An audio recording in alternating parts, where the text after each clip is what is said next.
Dit tout le monde. Bonjour à Seeker, que c'est la première fois qu'il est sur ma chaîne. Hey, merci de ta visite, ça fait plaisir. J'espère que tu as eu quand même une bonne game de Dead by Daylight hier. J'ai pas tout regardé malheureusement, j'étais plus occupée à faire la vaisselle. Donc m'assurer que ce soit assez propre avant d'aller. J'ai pas trop regardé malheureusement. Alors j'espère que ça s'est bien passé de ton côté. Moi, ce midi, je vais lire les premiers chapitres de Cœur de Corbeau de Jessica Sabourin. Première fois à parler. Donc, ok, c'était ta première fois. Oui, c'est ça. Donc, comme j'ai dit, le livre d'aujourd'hui, c'est Cœur de corbeau de Jessica Stein. Je vais mettre le lien dans le chat pour ceux et celles qui veulent se le procurer. Contente pour toi, c'est que l'autre que c'était super chill. Je suis pas trop au jeu d'horreur, malheureusement, mais quand même, entre amis, ça doit être assez agréable à jouer. Allez sur la page de la maison d'édition avec le petit résumé que voici. Donc, c'est un livre de romance. On pourrait dire même de la fantasy romantique, de la romantasy, même de la dark romance. Leroy Coulombe est mystérieux et sombre. Ce n'est pas son visage aux cicatrices et à l'œil aveugle qui repousse son entourage, mais ce qui dégage, son aura est dangereuse et malveillante. Il n'est donc pas étonnant que son arrivée soudaine dans un village paisible chamboule le quotidien de ses habitants. Celui qu'on appelle rapidement Cœur de Corbeau doit composer avec un passé trouble et un avenir incertain, alors que les villageois commencent à lui associer leur malheur. Lorsque la magnifique Claire Sirois l'aborde, Leroy s'en trouve bouleversé et tente de la fuir. Malgré tout, il ne peut ignorer les sentiments qu'elle fait naître en lui. Son obsession grandissante envers elle l'amènera à dévoiler les facettes les plus obscures de son être. Claire sera-t-elle la salvation ou la damnation de Cœur de Corbeau? Et c'est quelqu'un qui me répond oui, autre ami, c'est totalement différent. Anyway, c'est ce jeu d'horreur que j'apprécie. Elle est pas assez faite solide. Ouais, je te comprends tout à fait. Non plus, c'est. Je dois passer un log, fait que je te souhaite un bon stream. Ben, merci pour ton stream, l'autre seeker. J'espère que tu vas apprécier la lecture que je vais faire. Donc, l'exemplaire est juste ici. Donc, prologue. Le feu crépitait dans l'âtre, inondant la pièce de sombre de macabres ombres qui dansaient sur les murs. L'homme les regardait tour à tour, bercé par leurs mouvements hypnotiques, les lèvres pincées. Ses mains s'agitaient frénétiquement au-dessus de la bassine d'eau, tandis qu'elle frottait vigoureusement le sang qui les maculait. Son œil bleu valide fit le tour de la pièce, se posant sur chacune des femmes qui le fixaient de leurs regards vides. Certaines l'avaient déçu ou rendu amer, d'autres lui avaient apporté un semblant de satisfaction pendant un temps. Il savait être un homme capricieux, austère et froid. Cependant, il ne pouvait nier que certaines avaient contribué à améliorer son humeur. Au fil du temps, les pertes le rendaient morose. Si les premières avaient fait naître la rage et le chaos dans son être, les suivantes avaient réussi à amadouer ses sentiments dangereux. Surtout la dernière. Malheureusement, celle-ci avait survécu moins longtemps que les précédentes. Il avait placé en elle quelques espoirs pourtant, mais voilà qu'elle n'était plus. Depuis toujours, la solitude enveloppait Leroy et sa trop longue vie commençait à lui peser. Il n'avait jamais été sociable. Déjà, enfant, il préférait être seul. Les autres s'en moquaient, bien sûr. Mais il était trop timide, trop réservé pour répliquer. Qu'est-ce qui grandisse et commence à comprendre les rouages du monde? Les faibles comme lui ne parvenaient jamais à s'élever. Alors il fait en sorte de devenir plus fort, plus puissant que les autres. Les choses changèrent. Il se mit à agir avec plus de confiance, de force. On se mit à l'éviter, à le fuir. Quelque chose ne tournait pas rond chez cet enfant aux cheveux noirs et au teint. Le mal brillait dans ses yeux bleus, disait-on. Leroy Coulombe était un être étanche, tout le monde le savait. Ainsi, il n'avait jamais eu de véritable ami. Il n'avait jamais connu l'amour. Mais depuis quelques années, voilà qu'il s'y laissait tenter bien malgré lui. À force de fréquenter les ténèbres, on recherchait la plus infime étincelle, s'était-il rendu compte. Mais où devait-il la chercher? Autrefois, lorsque l'humeur y était, il savait se montrer persuasif. Leroy pouvait ainsi disputer une partie de cartes avec des hommes dans un bar, où une jolie fille flirtait avec lui. Il avait alors un semblant de vie normale. Mais rapidement, la vérité le rattrapait. L'homme était mystérieux, dangereux. Quelque chose de lourd et sombre traînait dans son sillage. Les hommes quittaient alors sa table sans demander leur reste, et les femmes le fuyaient. Et Leroy voyait rouge. Il cherchait la bagarre et profitait des faiblesses d'autrui, s'amusant à leurs dépens. Il lui avait fallu de nombreuses années pour parvenir à se contrôler suffisamment face à accepter sa condition, à vivre avec la malédiction qui pesait sur lui. L'homme fixa la femme devant lui de nouveau. Il s'en voulait terriblement. Il n'avait pu l'aimer. Leroy n'aimait personne. Son cœur était dur comme la pierre. Cependant, il s'était attaché à elle. Elle avait rempli les espaces vides de sa vie, avait ensoleillé partiellement son quotidien, mais ça n'avait pas été suffisant. Leroy laissa sa souffrance remonter à la surface et ne put repousser les images qui l'assaillaient de nouveau. Il se revit plus jeune, heureux, quand il vivait égoïstement. Seul son plaisir et sa satisfaction lui importaient alors. Il prenait ce qu'il voulait sans penser aux conséquences. Son arrogance et son mépris pour autrui le tenaient à l'écart de tout sentiment plus doux. Leroy adorait semer le chaos. À quoi bon vivre si longtemps s'il ne pouvait s'amuser un peu? On ne voulait pas de lui? Tant mieux. Il s'y était fait rapidement. Mais à présent, il se sentait amer, déçu, seul. Il se lassait de ce style de vie depuis bien des années maintenant. Se faisait-il trop vieux? Il ferma les yeux devant la femme qu'il venait d'abandonner. Il n'aurait jamais pensé que cela arriverait aussi rapidement. La tuer lui coûtait beaucoup, il devait le reconnaître. Si seulement elle ne lui avait pas désobéi.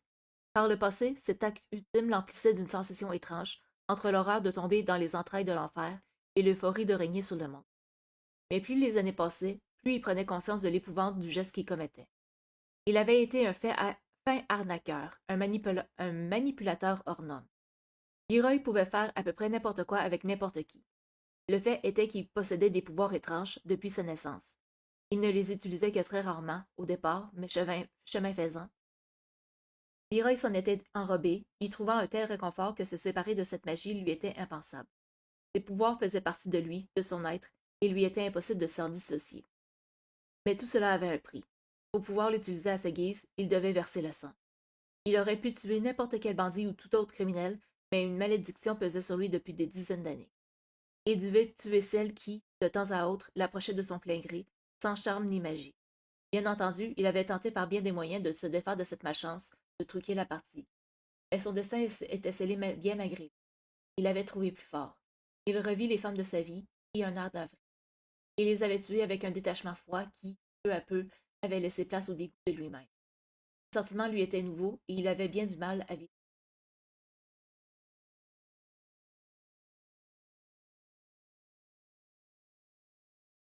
L'homme se rendit compte que ses mains tremblaient. Il serra les poings et baissa les yeux vers la bassine dont l'eau rouge contrastait avec la fine porcelaine. Il observa longuement les gouttes tomber de ses mains, sans apparaître de petits cercles concentrés qui grandissaient pour s'évanouir aussi. Il n'était pas habitué à douter de lui-même.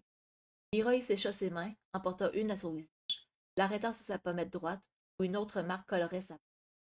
Chaque fois qu'il tuait une femme, une blessure s'inscrivait sous son cou. Le premier sacrifice lui avait coûté un œil.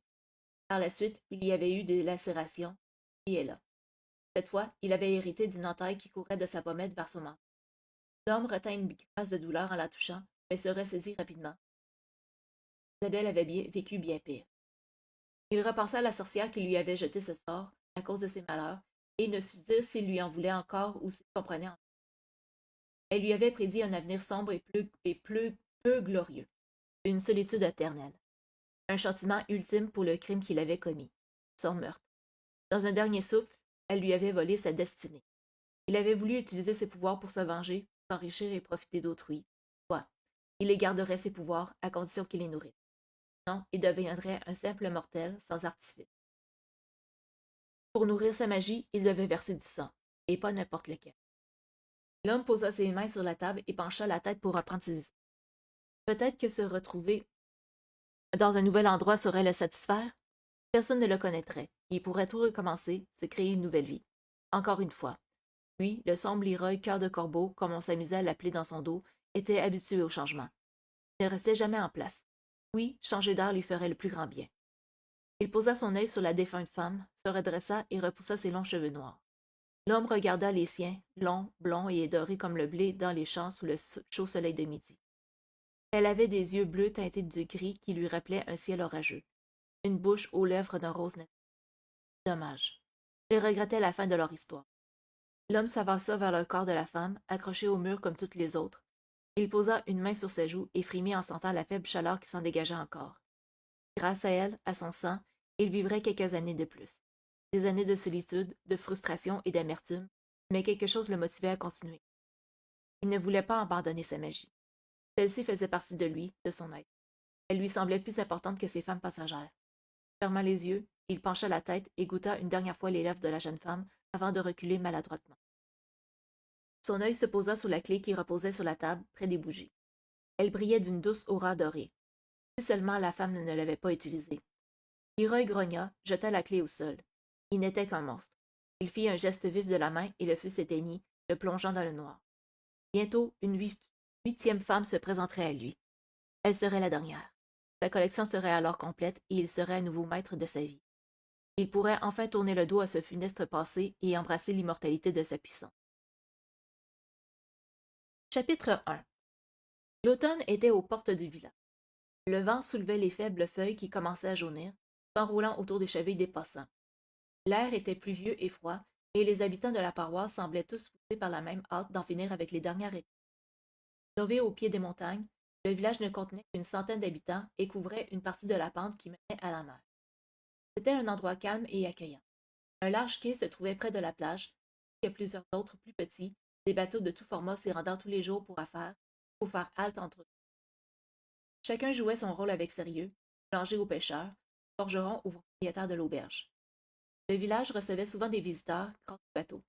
Les différentes échoppes proposaient alors leur service, en profitant pour garnir leurs coffres et remplir quelques ventes crues. Leroy était arrivé peu de temps auparavant. Il avait engagé de jeunes hommes d'une ville voisine pour déménager dans le grand manoir qu'il avait trouvé au fond des bois. Il s'y était installé rapidement, même si cette nouveauté le rendait nerveux. Changer de pays, d'environnement, de saison, lui en avait fait voir de toutes les couleurs, mais il était malgré tout fébrile de s'approprier les lieux. Il s'était écoulé un long moment depuis la mort d'Isabelle, 15 ans. Il avait d'abord entamé une nouvelle aventure dans une grande ville où il s'était fait discret pendant un long moment, observant, analysant les gens, attendant le bon moment pour se mêler à eux. Et lorsqu'il avait commencé à utiliser ses pouvoirs, les choses avaient mal tourné. Alors, avant que tout ne dérape de nouveau, il avait quitté sa demeure pour s'installer à l'écart, dans la solitude. Il n'avait eu de cesse, depuis, de remettre en question ses façons de faire, sa vie entière même. Il avait toujours aimé en mettre plein la vue.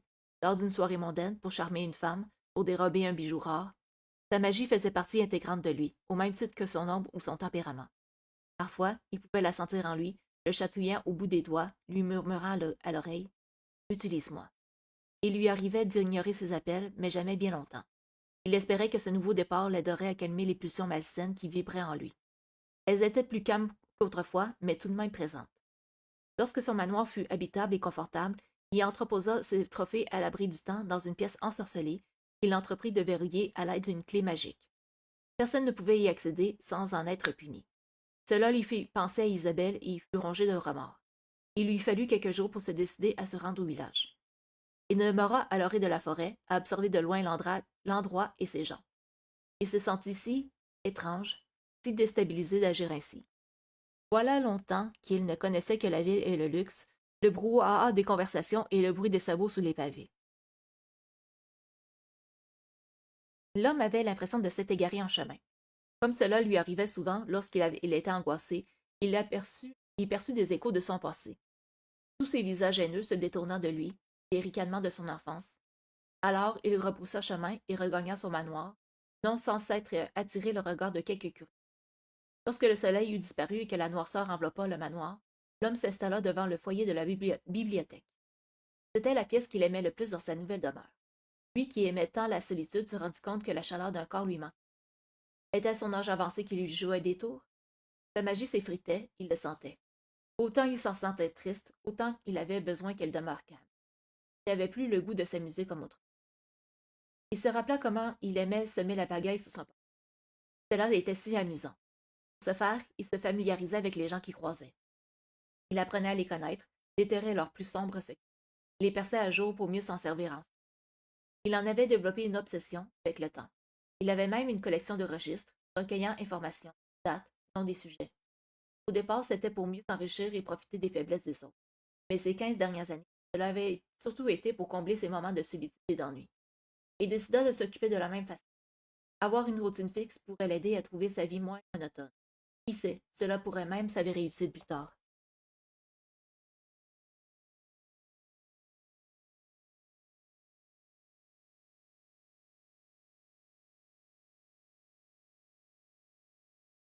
Les jours suivants, il entreprit donc de se rendre au village.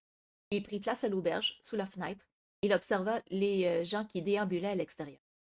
Il commanda toujours le même repas, la même boisson, écoutant d'une oreille attentive les commérages qui surveillaient la pièce. Par la suite, il effectua quelques courses ici et là, se rendant chez la blanchisseuse pour y apporter ses vêtements, ou encore chez le boulanger pour ramener du pain frais.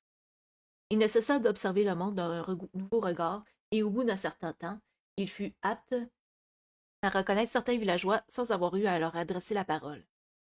Il ne pouvait ignorer leur regard anxieux, leur air craintif lorsqu'ils croisaient leur chemin. Les gens étaient ainsi, avec lui, en tout temps. Peu importait la ville ou le village, l'époque ou les saisons. Cela se produisait bien avant la malédiction et il s'était rapidement fait à l'idée. Il était cœur de corbeau. Ce surnom le suivait depuis toujours. Malgré les âges, son corps n'avait subi aucune transformation, mis à part les blessures infligées par ses sacrifices. Ainsi, il avait toujours ses longs cheveux noirs qui lui donnaient une allure sombre et ce teint pâle presque maladif. Avant, se faire appeler ainsi le mettait en colère. Depuis quelque temps, il s'en trouvait morose. C'était comme si quelque chose se brisait en lui sans qu'il puisse en recoller les morceaux. Il aurait tant souhaité avoir quelqu'un avec qui tout partager, dévoiler les sombres facettes de son être sans que l'on souhaite se sauver en hurlant. Ah, mais il ne perdait pas de vue son objectif, et acceptait alors ce qu'il était, seul. Tous les soirs, il se rendait dans la pièce du sous-sol, là où se trouvaient les 7 femmes qu'il avait tuées. Lorsqu'il se sentait envahi d'amertume et de regret, il aimait se retrouver parmi elles. Cela lui remontait le moral. Elle connaissait son secret. Un soir, il s'arrêta devant chacune d'elles et les observa longuement l'une après l'autre. Les défuntes femmes qui avaient partagé sa vie conservaient leur beauté dans la mort. Il avait toujours trouvé extraordinaire cette particularité de sa magie. En échange de leur sang, un peu de ses pouvoirs permettait à ces femmes de demeurer intactes. Ainsi, il pouvait les côtoyer tous les jours sans subir l'image horrible de corps en décomposition, de squelettes.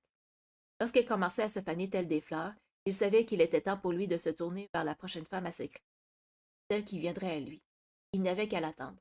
Alors il saurait qui était la prochaine. La sorcière avait tout planifié. Au départ, ces femmes l'avaient mis dans une colère terrible, car elles lui rappelaient sa condition. Jusqu'à ce qu'il se mette à espérer leur apparition, sa solitude le rendant de plus en plus impatient. L'homme fit plus d'une fois le tour de la pièce, mélancolique, son esprit torturé le ramenant auprès de chacune d'elles, se remémorant maint détail. Le sourire de Sophia, les yeux brillants de Charlotte, la voix suave d'Élisabeth. Tant de souvenirs. L'homme se demanda comment il pouvait se sentir si vide alors que sa tête débordait de toutes ces choses. Il avait vécu 7 vies différentes et pourtant, il avait l'impression de n'avoir été qu'un souffle léger dans chacune d'elles. Il quittait la pièce d'un pas lourd, le bruit de la clé dans la serrure résonnant dans le vaste. L'homme regagna l'étage, glissa le trousseau de clés dans la poche de son pantalon et se dirigea vers son bureau. Il avait pour habitude de dormir très peu, alors il s'installa devant son secrétaire en chaîne et ouvrit le livre qui s'en dégageait. C'était l'un de ses registres où il notait rumeurs et secrets, informations et observations. En trempant une plume dans l'encrier, il revit quelques visages de mémoire. L'homme prit quelques notes qu'il jugea pertinentes durant. Ce petit travail qui s'imposait depuis des dizaines d'années lui avait permis de devenir riche. Grâce à sa magie, il arrivait à subtiliser des bijoux de grande valeur et les faire disparaître aux yeux de leurs propriétaires, ou encore à persuader des hommes prospères de faire affaire. Il savait utiliser ces informations pour que l'occasion se présente. Il pouvait tricher, mentir, voler sans se faire prendre. Il savait disparaître ou effacer des mémoires la moindre souvenir de sa personne. Tout cela l'avait toujours amusé, mais depuis peu, ses pratiques le laissaient vide à l'intérieur. Il commençait à avoir du mal à accepter sa véritable nature, à la détester même. Il s'était toujours contenté de prendre ici et là au passage, tel un charognard qui récolte les restes en bordure de la route, jusqu'à ce qu'il apprenne à cibler ses victimes et à traquer ses proies, à devenir le chasseur. Il avait aimé ce sentiment de supériorité, mais plus maintenant. Il en avait gardé l'arrogance, toutefois, observant le monde de haut, comme s'il possédait un secret que nul ne connaissait. C'était le cas, bien sûr. Personne ne possédait 7 cadavres dans sa demeure, exposés comme des œuvres. Il aimait penser que c'était ce qu'elles étaient, ses œuvres à lui. Chacune retenait captive un morceau de son histoire, chacune emportait dans l'autre monde son secret terrible. Elles avaient modifié des parties de sa vie, avaient rempli un certain temps un vide, un silence. Il tenait à leur rendre hommage chaque fois qu'il le pouvait, conversait avec elles tous les jours. Il les remerciait de leur précieux temps, de leur sacrifice qui lui avait permis de survivre. Lorsque ses écrits furent terminés, Leroy déposa sa plume et s'adossa au fauteuil. Le feu se mourait dans le foyer, et il regarda les flammes s'éteindre une à une. Son apparence était celle d'un homme défiguré à la chevelure d'un noir profond, au corps svelte et athlétique, il n'en demeurait pas moins qu'à l'intérieur, il se sentait flétrir. Il avait encore du temps devant lui, bien sûr, mais très bientôt, il devrait sacrifier une âme. Il devrait verser du sang pour une dernière fois, et l'idée lui semblait de moins en moins plaisante, même s'il se rapprochait du but qu'il s'était longtemps fixé. Cela lui était difficile de poursuivre, mais il devait. Il n'en pouvait plus de cette vie. Elle avait perdu de son pétillant. Plus qu'une femme et tout ce calvaire serait loin derrière lui. Pour l'heure, cependant, il devait s'occuper à autre chose pour ne pas mourir d'ennui. Par un jour ensoleillé, l'homme se rendit de nouveau au village. Les gens étaient plus nombreux à y faire leurs courses qu'à la couture. Les feuilles changeaient de couleur et il dut admettre que tout cela l'enchantait. Il avait toujours eu cette passion enivrante pour l'automne. Son moment préféré était celui où le soleil couchant enflammait l'horizon et les feuilles orangées reflétaient la chaleur. Les températures étaient plus froides, l'air s'imprégnait de l'odeur des feuilles mortes et de l'humidité qui assombrit. L'homme ferma les yeux quelques secondes et huma l'air, emplissant ses poumons de cette douce fraîcheur de... Lorsqu'il ouvrit les yeux, il vit qu'une Villette se dirigeait vers lui. Aussitôt, il eut envie de rebrousser chemin. Si les chats noirs terrorisaient la majorité des gens, or, c'étaient les enfants qui craignaient plus que tout. La gamine s'arrêta bien avant de le rejoindre. Elle devait avoir 6 ans à peine. Elle tenait un bâton en main et s'amusait visiblement à tracer des motifs sur le sol. Il l'observa un moment, la curiosité l'emportant sur l'envie de s'éloigner. Elle était petite et ses joues creuses laissaient penser qu'elle ne devait pas manger à sa faim. Malgré tout, son visage grossissait de plaisir et ses lèvres en cœur formaient un sourire réjoui. Un jour, concéda-t-il, elle serait sans doute grande et fort jolie. Elle saurait attirer les regards. Si elle pouvait bien sûr troquer ses loques et l'animal mort qui lui servait de chevelure pour des vêtements appropriés et une coiffure plus féminine. Il grimaça lorsque la fille éternua. Elle leva des yeux écarquillés, se rendant compte de sa présence. Le temps sembla se suspendre. L'homme ne bougea pas, et la fillette le fixa si intensément qu'il fut surpris de ne pas prendre feu. Il agita légèrement les doigts sans la quitter des yeux. Alors que la gamine s'avançait vers lui d'un pas incertain, quelque chose brilla à ses pieds. Elle baissa vivement la tête et en oublia l'homme. Sur le sol venait d'apparaître une pièce de monnaie, comme par magie. Elle se pencha pour le ramasser. L'homme vit l'étonnement sur son visage, ses yeux verts s'ouvrant grands, son sourire s'allongea pour dévoiler quelques dents manquantes. Leroy se sentit étrange. Il pensa aux sous qui venaient de disparaître de sa poche pour le bonheur de cet enfant et se détourna en grognant. Il ne comprenait pas son geste. Il n'aimait pas les enfants. Depuis son plus jeune âge. C'étaient de petits êtres capricieux qui se plaisaient à narguer le monde malgré leur petite taille. Comme s'ils n'avaient peur de rien. Les enfants avaient cette étrange emprise sur lui. Il observait sans scrupule et semblait ne pas se soucier de ce qu'il pouvait penser ou ressentir. Comme si ces petites créatures étaient épargnées par la malédiction, se permettant de le juger plutôt que de le fuir. Il sentait leurs yeux dévoreurs de curiosité sonder son âme, bien qu'il doutât en avoir une. Après tout, la magie noire était sa seule substance. La crainte qu'il avait d'eux depuis son plus jeune âge l'empêchait d'utiliser correctement sa magie en leur présence. Bien entendu, il aurait pu remédier à cela au cours des nombreuses années de sa vie, mais il préférait les éviter autant que possible. Il était un monstre, mais pas du genre à s'en prendre aux enfants. Hey, salut Skeas, merci pour ton look. J'espère que tu vas apprécier cette petite lecture. Hein? Toi-même.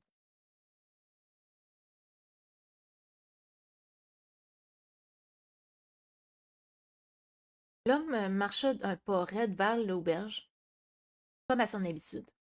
Ce faisant, il ne pouvait cesser de s'interroger. C'était la première fois qu'il vivait dans un endroit aussi reculé. Il avait toujours aimé les villes, riches et dignes de son rang. Il était né pauvre, certes, mais avait rapidement gravi les échelons et s'était créé une vie qu'il appréciait. Pourquoi s'était-il rabaissé à revenir sur les traces de son passé, à la source? Il n'avait jamais grandi en cet endroit précisément, mais il pouvait se rappeler la minuscule cabane qui leur avait servi de maison à ses parents et lui. Une demeure de pierre froide qui ne les protégeait pas toujours des étangs. Il soupira et hâta le pas, ignorant les quelques passants qui l'évitaient. Cela ne le faisait plus rire de les voir ainsi effrayés de son visage malmené et de son apparence sombre. Par le passé, l'homme avait usé de sa magie pour charmer ceux qui le croisaient.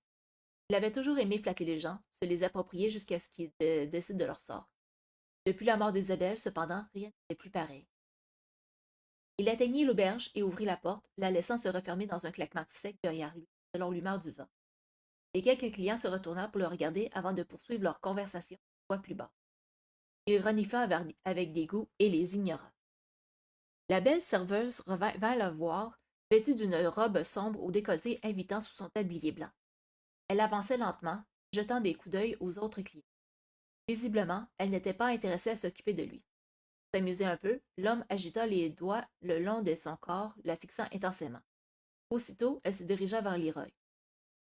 Bonjour, Letty, dit l'homme en la regardant. Il trouvait amusant sa façon de rougir ou de se dandiner pour attirer les regards des hommes qu'elle croisait. Cela n'arrivait jamais avec lui. Pas que cela le dérangeait, il s'était rapidement fait à l'idée que pour charmer une fille, il devait utiliser. Il avait choisi la richesse et les puissances au détriment des femmes, de toute façon. Qui plus est, Letty était trop jeune pour l'attirer. Aussi s'était-il mis à attendre impatiemment la prochaine femme qui viendrait à lui pour enfin recevoir un peu de chaleur, sans avoir à manipuler qui que ce soit. Mais cette façon de faire le dégoûtait depuis un moment déjà. Se donner à une femme pour ensuite la sacrifier lui semblait illogique. Voilà pourquoi il s'abstentait de tout rapport physique depuis plusieurs décennies. Bonjour, madame. Bonjour, monsieur Coulomb, le salua Letty en rougissant. Sa voix n'était qu'un souffle. Sous son regard intense, la jeune femme fondait comme du beurre au soleil. Par le passé, il laissait libre cours à ses pouvoirs de la même façon pour utiliser qui bon lui semblait. Ce jour-là, de voir cette pauvre femme se laisser ainsi manipuler lui donna la nausée. Il ferma les poings et détourna le regard un peu honteux. Ma place habituelle, sous la fenêtre, exigea-t-il en s'assurant que la table était bien libre, comme il l'avait demandé bien des jours auparavant. La jeune femme frémit à son ton froid et jeta un regard vers l'endroit convenu. Elle hocha la tête et l'escorta jusqu'à la table. La magie la libérait lentement, et bientôt, Letty ne lui offrit qu'un sourire crispé, son corps figé dans la crainte de se trouver si près de lui. Il l'ignora et prit place, ne la regarda pas lorsqu'elle lui demanda ce qu'il disait boire et manger. L'homme passa commande et elle s'éloigna rapidement sans demander son... Colombe l'observa bien malgré lui, ne pouvant ignorer ses chambres. Il trouvait bien dommage qu'une si belle fille soit contrainte à travailler dans un tel endroit, à la portée des clients pervers. Leroy porta son regard au dehors, deux jeunes femmes discutaient entre elles. Leur conversation était animée, ponctuée de sourires timides.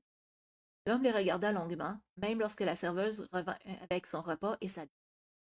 La malheureuse en échappa un peu sous son tablier et se couvrit en excuse, la tête baissée pour ne pas le regarder. Il fit comme s'il ne s'était rendu compte de rien, et elle se sauva presque de sa table. Les deux femmes au dehors se séparèrent, après s'être saluées. Ensuite passèrent un homme, vêtu d'un sarrau de cuir, ainsi que trois pêcheurs qui se dirigeaient par les quais d'un port ferme, coffre à pêche et filet en main. Coulomb mangea et but, demeura encore un instant en place pour observer les passants. Puis il glissa des pièces sur la table et quitta l'établissement, ignorant les regards et les chuchotements sous son...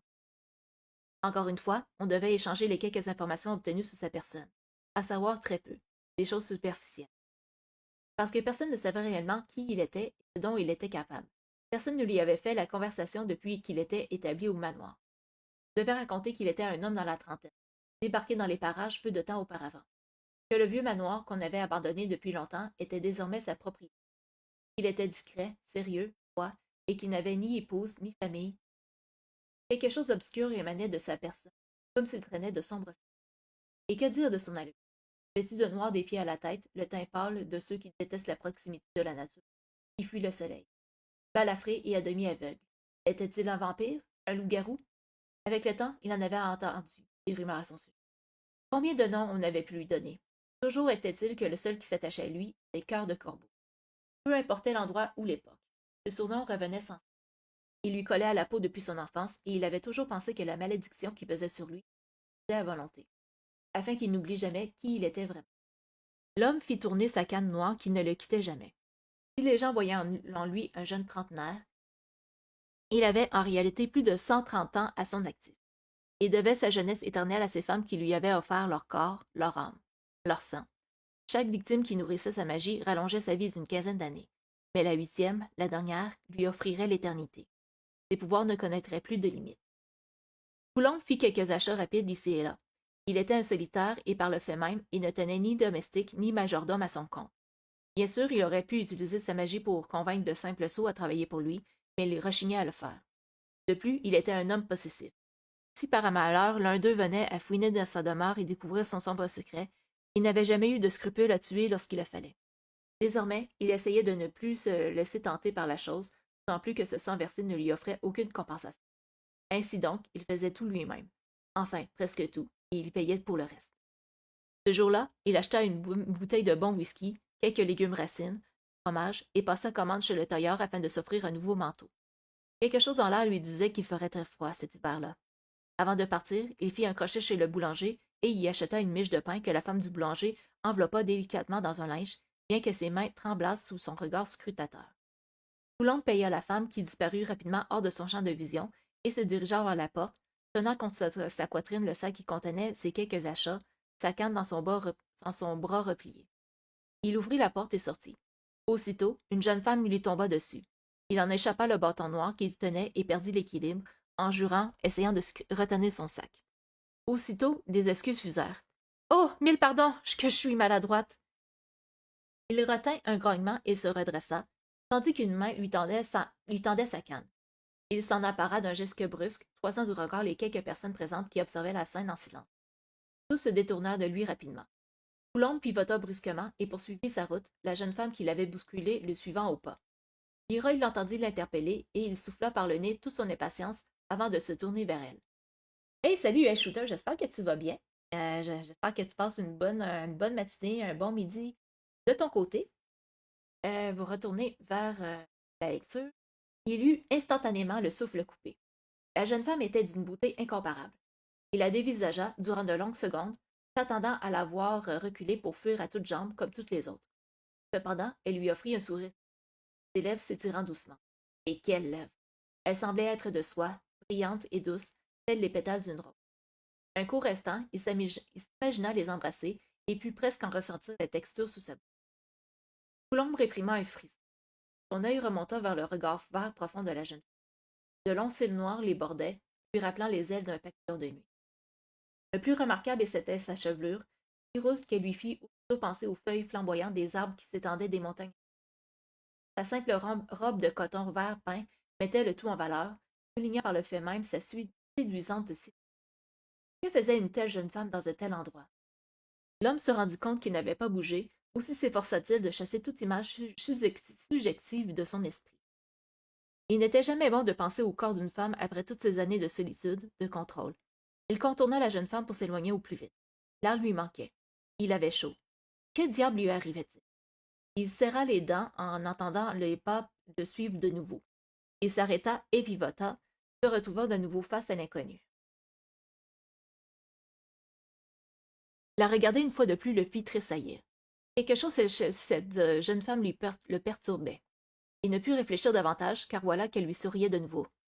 « Je suis navré de vous avoir bousculé, monsieur... Coulombe. » Ce fut tout ce qu'il parvint à dire. Et encore, il avait du mal à respirer. « C'est donc vous le nouveau propriétaire du manoir? Je suis Claire Sirois. » Ils s'observèrent en silence. L'évidence le frappa alors. Elle était la prochaine, la 8e, celle qu'il attendait depuis si longtemps. Quelque part, quelqu'un laissa échapper un petit rire cruel. Il se retourna pour voir filer deux adolescents qui lui tournaient le dos.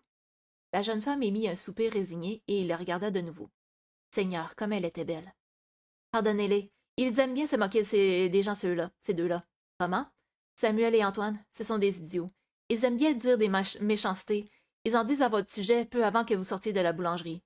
Vraiment? L'homme demeura interdit un moment. Et qu'avait-il donc de si intéressant à raconter à mon sujet? Seulement que vous portez bien mal votre nom. Mon nom? Ils se sont trompés en croyant que c'était Colombe, comme l'oiseau blanc.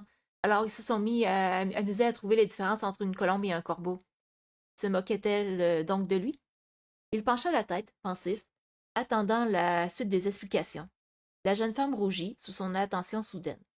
L'homme prolongea le silence, histoire de mesurer son malaise. Pardonnez mon manque de tact. Voyez-vous, les gens parlent beaucoup de vous depuis votre arrivée.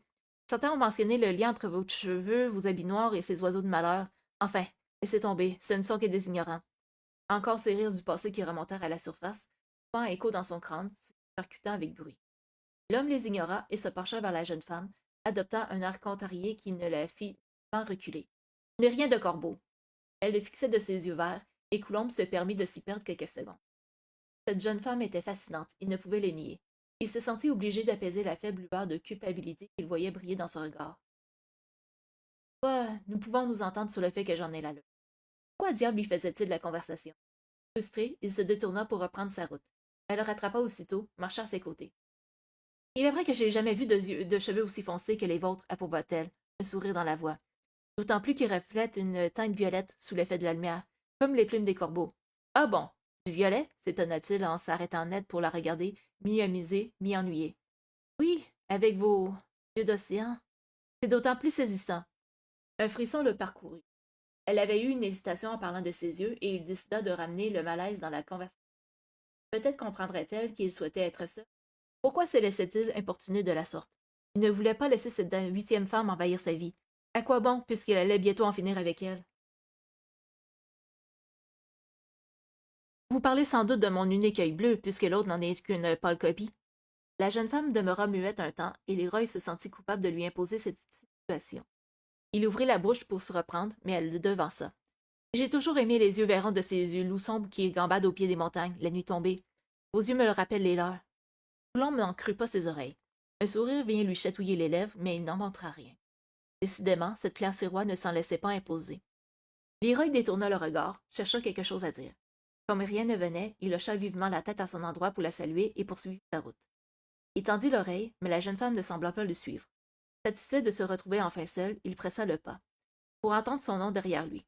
En soupirant, il cessa de bouger, laissant la jeune femme le rattraper. Pourquoi continuer cette petite mascarade? Sans doute cela l'amusait-il un peu. En réfléchissant bien, il n'avait pas envie de penser à son triste sort. Sa magie s'était affaiblie depuis peu, certes, mais il n'avait pas envie de se salir les mains de sitôt. Car ses rois avait encore du temps devant elle. J'espère que vous ne ferez pas attention à tout ce qui peut se dire sur votre compte. Les gens qui vivent ici ne sont pas forcément méchants. Ils sont juste un peu réticents face à la nouveauté. Sans doute ne voulait-elle pas le faire, mais ses yeux glissèrent vers son œil aveugle avant de regarder ailleurs. Je vous remercie pour vos aimables paroles, lâcha l'homme avec un sarcasme que la jeune femme ne releva pas. Dites-moi, n'a-t-il rien de plus amusant pour vous occuper en cette belle journée qu'être en ma très mauvaise compagnie? La jeune femme eut un sourire timide. Mon père m'envoie en fait chercher du matériel pour lui. Votre père? Hector Sirois, c'est le tailleur du village. Elle lui souriait toujours et Coulombe sentit toutes ses résistances fondre. Il tenait toujours ses achats contre eux, et il les serra plus fort, tapotant le sol du bout de sa canne. L'image du vieux tailleur lui revint et il musait malgré lui. Il était difficile de croire qu'un tel homme ait pu engendrer une telle beauté. Sans doute avait-elle hérité des traits de sa mère, heureusement pour elle. J'espère qu'il est aussi bon qu'on le prétend, car je veux qu'il y ait ce qu'il y a de mieux dans mes armoires. C'est le meilleur tailleur de la région, assura la jeune femme, les yeux pétillants. Les clients viennent de très loin pour ses services. C'est tout à son honneur. J'ai bien hâte de constater par moi-même l'étendue de ses talents. Je lui ai justement commandé un manteau. Coulombe nota les taches de rousseur qui tenaient le visage crémeux de la jeune femme et ne put s'empêcher de se dire que la soirée s'annonçait seule dans son manoir. Comment allait-il pouvoir vaquer à ses occupations sans penser à son joli visage? Il se reprit et fit une petite révérence à la jeune femme. Ce petit échange fut très apprécié, mademoiselle Sirois. Je dois vous laisser maintenant. J'ai encore beaucoup de choses à faire. Notre conversation m'a mis affreusement en retard d'ailleurs, ajouta-t-il. Je suis ravi de vous avoir rencontré, monsieur Coulombe. J'espère que vous oublierez ma maladresse. Il y eut un nouveau regard échangé. Puis, l'homme tourna ses talons pour rejoindre la route qui le mènerait chez lui.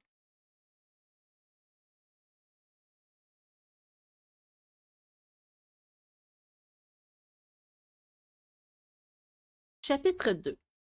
Comme il s'en doutait, le reste de la journée se déroula dans une sorte de transe, alors qu'il tentait de se concentrer sur ce qu'il avait pu entendre ou voir lors de sa sortie au village.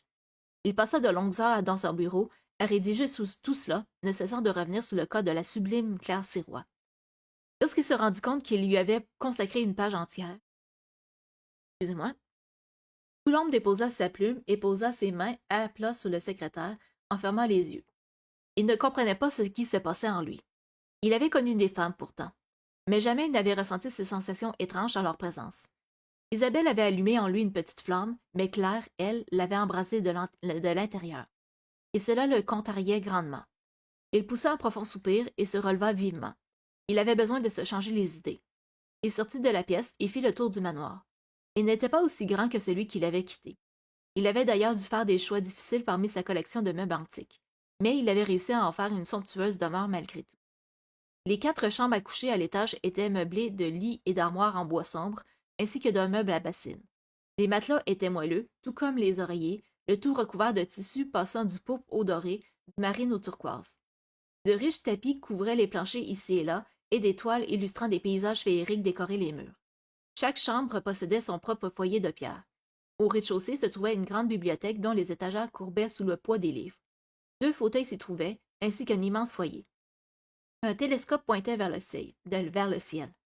Des cartes éparpillées jonchaient la surface d'une table, ainsi que divers instruments de mesure. Il y avait également la cuisine, petite, mais fonctionnelle, où il faisait pousser nombre de plantes dont il se servait en diverses occasions.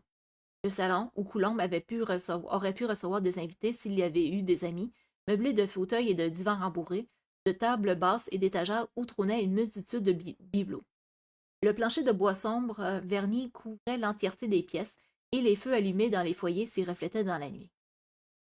Alors, El Shooter qui me dit: Ça va, je viens de faire mon dernier drop, il me reste 2 ramasses puis 160 km. Ça va être quand même un petit bout de voyage, alors sois prudent. Je sais que tu vas être prudent, je sais que tu vas bien faire ça de ton côté. Sinon, pour ma lecture, la salle à manger était grande, sans excès. Une longue table s'y trouvait, pouvant accueillir jusqu'à 10 convives. Leroy ne n'utilisait jamais. Des candélabres se trouvaient aux 4 coins de la table, ainsi que plusieurs bougies au centre de la table. Un vaisselier et un buffet antique regorgeaient de vaisselle en porcelaine et en cristal. Son bureau faisait également partie du rez-de-chaussée. Petite mais élégante, la pièce contenait quelques étagères remplies de livres, ainsi qu'un massif secrétaire en bois travaillé, un fauteuil, quelques bougies et un tableau représentant un ciel orageux. Des miroirs se trouvaient dans chaque pièce du manoir, mais Coulombe les évitait autant que possible. L'homme s'arrêta devant l'escalier du sous-sol. Il hésita. Jamais cela lui était arrivé auparavant. Il avait perdu un temps précieux dans son bureau, ainsi qu'au village en présence de cette rouquine. D'ordinaire, il aimait passer beaucoup de temps parmi les défuntes femmes. C'était une routine satisfaisante de se rendre chaque jour au-devant d'elles, comme un rituel. Les voir exposées de la sorte, chacune accrochée avec soin au mur, tel un tableau de renom, lui rappelait ce qu'il était, ce qu'il devait faire pour survivre. Il ne pouvait s'attarder davantage sur la culpabilité qui le rongeait. Il lui fallait continuer. Ses pouvoirs lui appartenaient et nul ne pouvait le lui prendre. Il devait s'écarter de cette voie. Ce soir-là, il ne comprit pas pourquoi il hésitait ainsi à descendre les marches pour les retrouver. Comme s'il n'avait pas vraiment besoin d'elle, de les voir. C'était si étrange. Lorsqu'il s'absentait du manoir, elle lui manquait. Alors que là, ses pensées tournaient constamment autour de mademoiselle Sirois. Il posa un pied sur la première marche, puis la deuxième. Il se rendit lentement au pied de l'escalier et prit une profonde inspiration. Il glissa une main dans la poche de son pantalon pour en ressortir le trousseau de clés. Le sous-sol était fait de pierres froides et humides. Il formait une grande pièce ouverte où s'entassaient des caisses de bois et autres objets dont il ne se servait plus, mais dont il ne pouvait se défaire. L'homme était très attaché à ses possessions qui reposaient sous des draps, à l'abri de la poussière en attendant qu'ils se décident de leur sort. Sur la droite se trouvait un poêle à bois qui servait à chauffer la pièce par temps froid, ainsi qu'une baignoire en cuivre tout près, afin qu'il puisse se laver au chaud. Pour la remplir, il transportait l'eau du puits à l'aide d'un immense seau pour ensuite la faire chauffer sur le poêle. Tout au fond de la salle se trouvait une unique pièce fermée à clé, celle où se trouvaient ses compagnes. Coulombe progressa vers la dite pièce dans la noirceur du sous-sol et repéra la clé qu'il lui fallait au toucher, l'introduisit dans la fente de la serrure. Un cliquetis se fit entendre et la porte s'ouvrit en grinçant, le bruit faisant écho dans la vaste pièce. L'homme entra silencieusement. Il atteignit la table centrale, glissa sa main dessus, en apprécia la texture froide. Il demeura un moment dans l'obscurité, savourant le silence. Rond, le meuble avait été sculpté de ses mains. Dessus reposait un petit coffre qui contenait le couteau dont se servait Leroy pour ses sacrifices. Il était de plus en plus difficile pour l'homme de regarder l'objet sans revoir ses moments sanglants. Il ressentait alors un dégoût de lui-même face à ses souvenirs. Aussi, lorsqu'il alluma les bougies qui se trouvaient tout près, il se détourna du coffret. Il joua un moment avec la petite flamme qu'il avait fait apparaître dans sa paume de main pour allumer les bougies. Puis il assouffla, se retourna. Il fit le tour de la pièce, s'arrêta devant chacune des femmes exposées sur les 3 murs. Il leur parla, scruta leur visage, se remémora des moments passés avec chacune d'elles. Cela lui fit du bien de se confier. Les jours suivants, Leroy se rendit au village comme à son habitude. Il mangea à l'auberge pour le repas du midi, fit ses courses par la suite. Et il croisa quelques jolies jeunes femmes, s'amusa à les manipuler pour qu'elles flirtent avec lui, un peu au risque d'attirer le courroux de leur époux ou leur père. Cela lui rappela un passé plus piquant, plus risqué, mais il se lassa rapidement de ce petit jeu. Il s'était ramolli. Leroy se mit en quête de visiter le village plus en profondeur. Il mit un point d'honneur rencontrer chaque propriétaire de chaque boutique, magasin, étal. Il essaya tous les produits à son goût, compara les prix avec ceux de la ville. Les gens étaient toujours aussi craintifs à son égard, même si quelques paroles polies étaient échangées. Très peu, mais tout de même. Il connaissait le réel pouvoir de l'argent. Et il ne suffisait qu'à montrer une pièce brillante de temps à autre pour obtenir de l'attention. Coulomb dut reconnaître qu'il commençait à se plaire dans ce nouvel endroit. L'homme se rendit sur les quais, observa le fonctionnement des bateaux qui débarquaient diverses marchandises, les hommes qui travaillaient à soulever les caisses pour les transporter ensuite au village par chariot ou les entreposer dans les petits hangars. Tout allait bien pour lui jusqu'à ce qu'il se retrouve de nouveau face à Claire Sirois. Il croisa la jeune femme une première fois devant le libraire. Coulomb déambulait lentement, sa canne noire en main. Il n'en avait pas besoin, mais cet accessoire lui avait été fort utile à bien des reprises. Le pommeau en argent, qui n'était qu'une simple boule avec des motifs gravés, avait assommé plus d'un de ses poursuivants. Bon Dieu, comme il s'ennuyait de cette époque, parfois où rien ne lui rongeait le cœur. Il était plus dégourdi alors. La vie était tellement plus amusante. Ainsi donc, il marchait paisiblement lorsque la rouquine sortit de la librairie, plus loin devant. L'homme ralentit la cadence, l'observant à loisir. Il ne put que se rendre une nouvelle fois à l'évidence. La jeune femme était divine. Son visage rayonnait de bonheur, ses gestes étaient gracieux et légers. Elle se déplaçait avec une démarche qui aurait fait mourir de jalousie n'importe quelle jeune fille faisant son entrée dans le monde. Ce jour-là, elle portait une robe simple, noisette, qui aurait pu sembler bien banale sur d'autres femmes. Cependant, avec ses longs cheveux roux tressés, cette couleur prenait une toute autre signification. Claire Sirois incarnait l'automne même, cette saison qu'il espérait revoir rapidement chaque année. Elle tenait une petite pile de livres à la main, sanglée d'un ruban rouge. La jeune femme se retourna lorsque le libraire la rejoignit hâtivement pour lui tendre un autre livre, qu'elle prit en riant. Le vieil homme retourna à l'intérieur et mademoiselle Sirois glissa le nouveau livre sous la pile qu'elle tenait déjà. Elle sembla les considérer tels des trésors, car elle les ramena vers sa poitrine en se penchant légèrement. Ciel, en humait-elle l'odeur? Leroy la vit fermer les yeux et inspirer lentement, son nez tout près des livres, un sourire naissant sous ses lèvres. Coulomb dut se secouer légèrement et complètement s'arrêter afin de se reprendre. Il n'avait pas eu l'intention de ressentir un tel émoi en la voyant faire, mais d'être témoin d'un moment si intime le bouleversa profondément. L'homme reprit rapidement contenance et alors qu'il s'apprêtait à rebrousser chemin, elle se tourna dans sa direction et l'aperçut. Claire Sirois lui offrit un sourire si chaleureux qu'il ne put faire autrement qu'y répondre par un discret signe de la main. La jeune femme s'avança rapidement vers lui et il sentit une panique la gagner.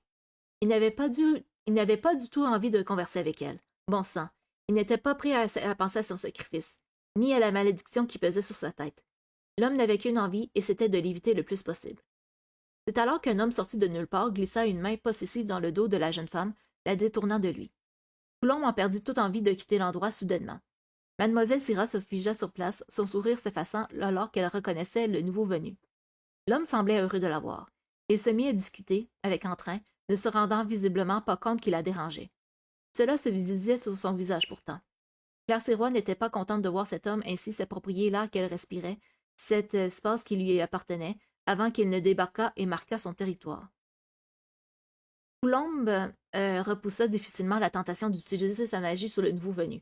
De quel droit cet intrus venait-il ainsi s'immiscer entre lui et sa destinée? Anxieux de déclencher un chaos qu'il ne pourrait contenir, Leroy fit rapidement demi-tour et quitta les lieux. Il ne revit mademoiselle Sirois que quelques jours plus tard. Cette fois, ce fut sur les quais, alors qu'il tentait d'en apprendre un peu plus concernant la destination des bateaux. Elle était là, les cheveux roux retenus en un chignon serré sur la nuque. La jeune femme, toute vêtue de bleu, discutait avec un garçon à peine adolescent. Le pauvre ne cessait de fixer ses pieds, lui jetant de temps à autre des regards intenses. Coulomb aurait pu en rire, tant il était drôle à voir. Le pauvre, il avait le droit de rêver, même si ses espoirs étaient manifestement vains. Les belles jeunes femmes n'en avaient que faire des petits laidrons dans son genre. Qui sait, avec beaucoup de patience et de chance, peut-être parviendrait-il un jour à trouver une femme qui saurait l'apprécier, ou du moins le tolérer.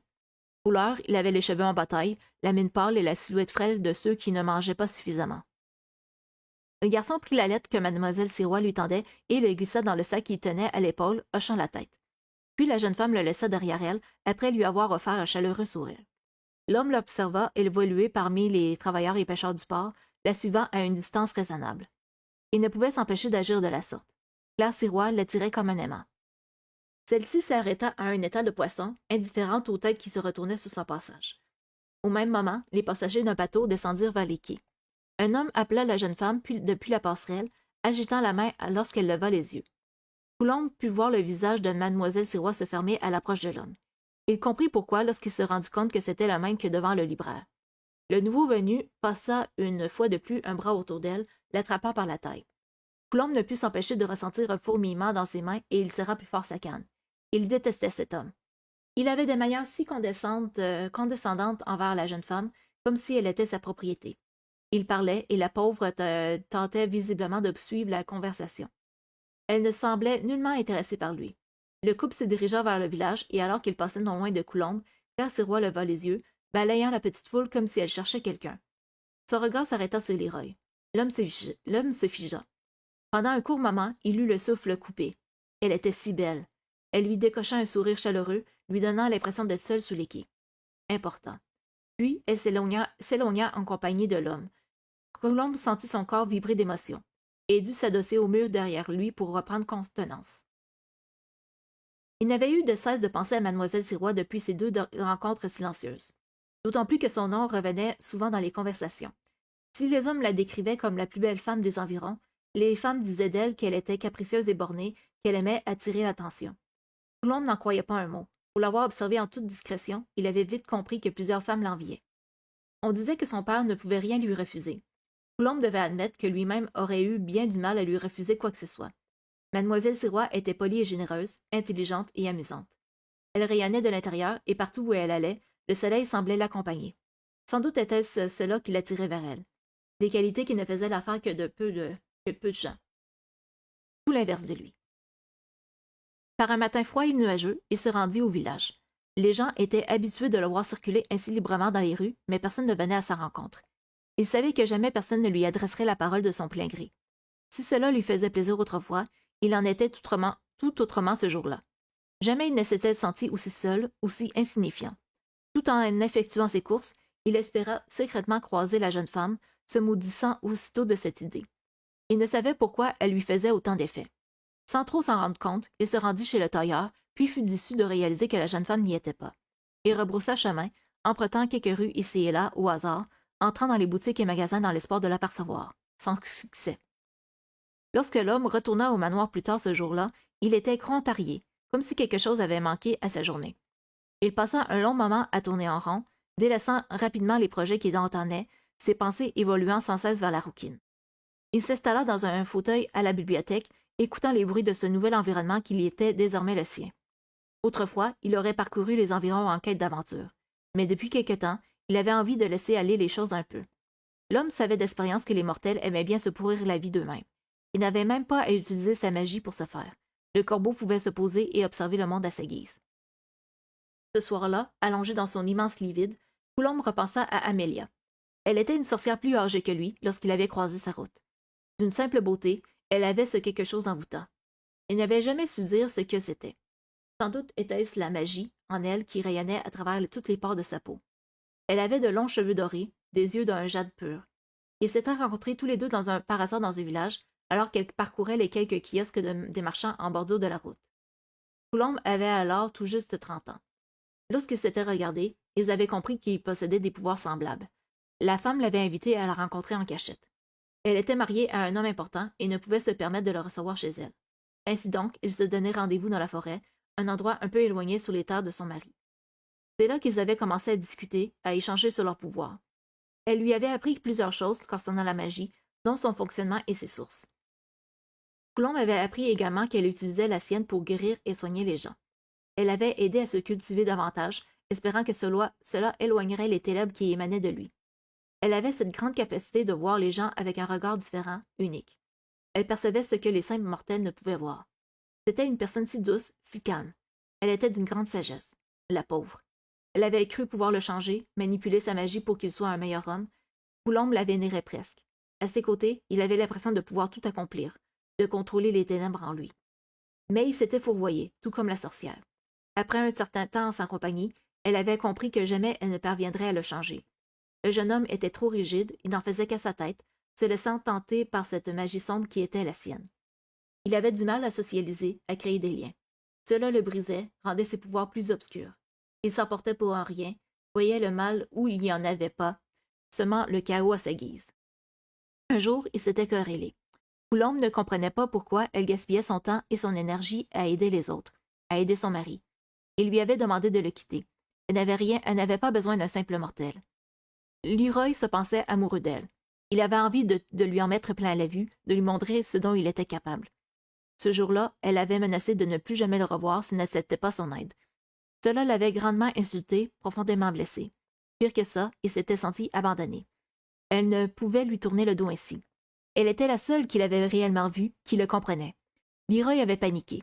Sans trop savoir comment, les deux en étaient venus à se bousculer et s'insulter. Et alors, Coulombe avait vu rouge et avait franchi la ligne invisible entre le désespoir et la rage. Le jeune homme avait utilisé sa magie contre elle.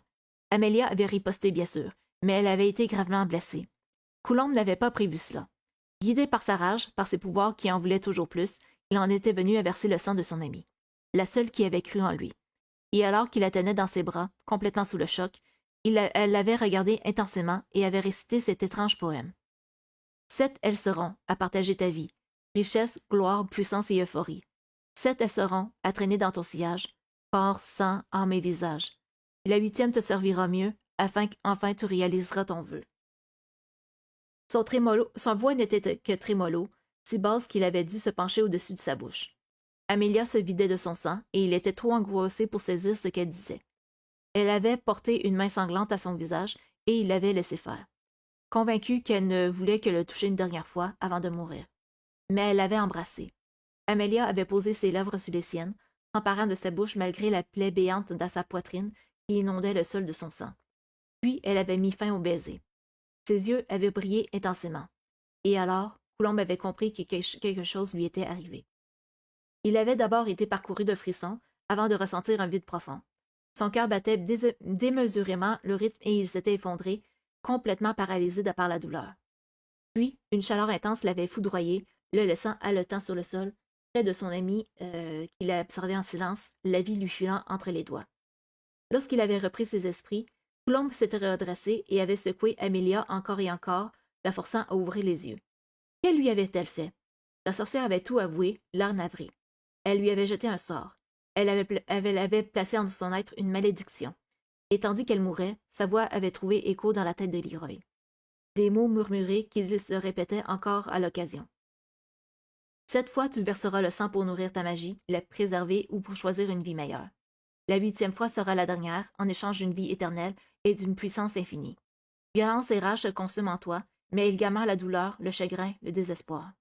Dorénavant, tu traverseras les âges avec la solitude comme manteau. Tous te tourneront le dos, te craindront, à moins que tu ne fasses le choix de retrouver ton cœur. La huitième femme sera le dernier sacrifice. Une fois son sang versé, tu ne pourras revenir en arrière. Tu connaîtras le pouvoir absolu et l'immortalité, mais tu demeureras seul pour l'éternité. Tu dois faire le bon choix, Leroy. Tu auras 8 occasions de le faire, ou ton cœur sera perdu à jamais. Coulombe avait passé la semaine suivante dans un état lamentable. Amelia était une sorcière de magie blanche, et voilà qu'elle avait vendu son âme pour le contraindre à cette puissante malédiction. Elle avait voulu lui donner une leçon. Le jeune homme avait passé les jours suivants, caché dans la forêt, en proie à une angoisse grandissante. Puis, petit à petit, c'était arrivé. La magie avait diminué en lui. Il avait alors compris que la sorcière disait vrai. Avait dit vrai. Poussé par la peur, le jeune homme avait tué un veillard, mendiant, oublié sur le bord d'une route. Rien ne s'était passé. Ses pouvoirs diminuaient toujours.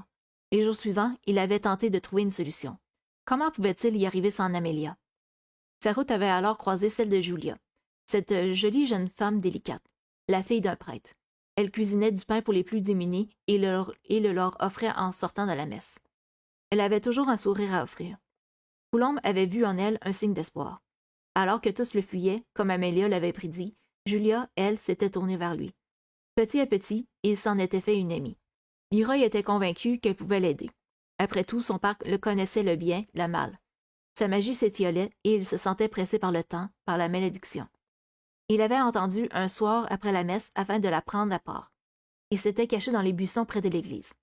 Lorsque la jeune femme en était sortie, saluant les derniers paroissiens, il l'avait longuement observé, convaincu qu'elle pourrait le sauver. Et alors il était sorti de sa cachette, l'avait interpellée. La jeune femme était nerveuse, mais avait consenti à le rejoindre. Ils se connaissaient tout de même un peu et Julia semblait s'être éprise de lui. Elle lui faisait confiance. Sans trop savoir comment cela était arrivé, Julia et lui s'étaient retrouvés allongés sur le sol. Leroy s'était abandonné entre ses bras. C'était la première fois qu'il connaissait un moment aussi intime. Il s'était imprégné de sa chaleur, de sa compassion. Buvant ces paroles réconfortantes, Coulombe avait cru qu'enfin il pourrait surmonter tout cela. Amelia n'avait pu ainsi le maudire alors. Il était jeune et avait encore la vie devant lui. Et Julia semblait l'aimer si intensément. Ils étaient demeurés enlacés, ensuite. La jeune femme et lui s'étaient mis à discuter de tout et de rien. Puis, Leroy avait abordé les détails compliqués de sa vie. Il n'avait pas voulu l'effrayer, ni même lui parler d'Amélia. Mais les mots s'étaient échappés de sa bouche. Il avait ressenti le besoin de vider son cœur. Un lourd silence s'était abattu, et Julia s'était relevée sous le choc. Elle s'était habillée en vitesse, et il avait fait de même, ne la quittant pas des yeux. La jeune femme semblait effrayée, soudainement. Coulombe avait tenté de le corriger le tir, de l'approcher, mais Julia, visiblement terrorisée, l'avait esquivé. Il avait voulu la retenir, la faire taire alors qu'elle poussait de petits couinements de frayeur. Complètement paniqué, il avait poursuivi à travers le petit boisé. Leroy s'était élancé derrière elle et l'avait rattrapée, complètement désespéré. Il ne voulait pas la perdre, non. Elle seule l'aimait.